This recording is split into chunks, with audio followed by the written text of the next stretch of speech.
Saro, vos chefs vont se sacrifier pour vous. Et oui, nous allons essayer de déterminer la meilleure technique pour verser une bière et éviter que notre bière ait un gros collet qui finirait par nous mousser le nez.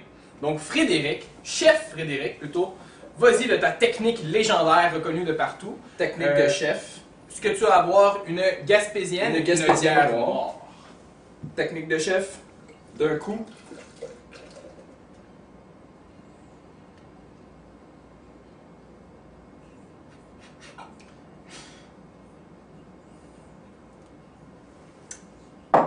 Voilà le résultat. Fantastique! Donc, collet qui mesure environ, Quinzaine de centimètres.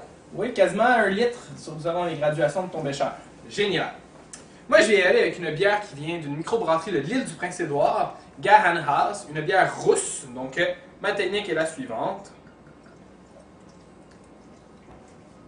Tadam, tadam, tadam.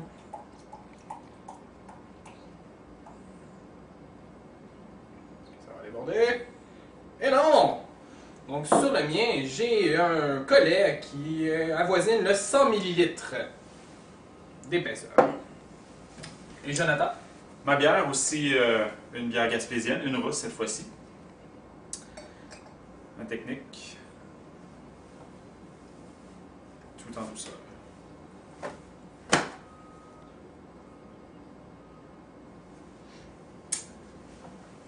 C'est pas juste. C'est pas juste.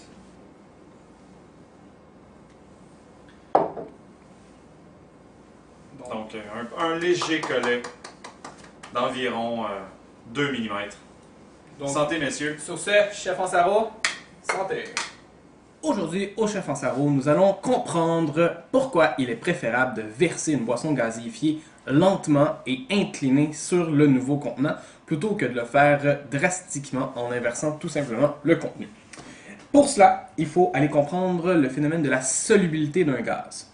Pour permettre à un gaz de se solubiliser dans un liquide, solubiliser signifie qu'on va répartir les molécules de gaz uniformément dans notre solution, il faut avoir beaucoup de pression. C'est pour ça que nos boissons gazifiées sont embouteillées sous pression. C'est cette pression qui permet au gaz de rester dans le liquide.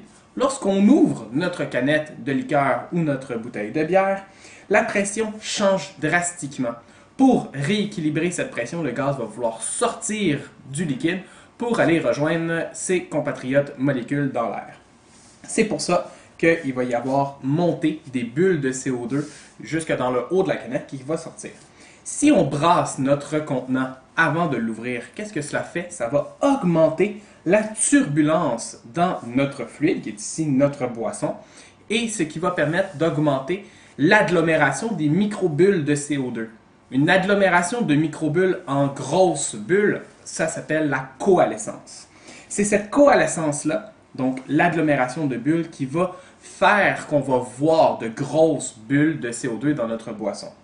Si on prend une boisson et qu'on la verse complètement dans notre contenant, comme Frédéric nous l'a montré dans notre vidéo sur comment verser une bière, qu'est-ce que ça va faire? Ça va augmenter la turbulence dans la canette et dans le verre, ce qui va permettre d'augmenter les chances aux microbules de CO2 de se rencontrer, donc de se coalescer ensemble, ce qui va faire un grand collet de mousse.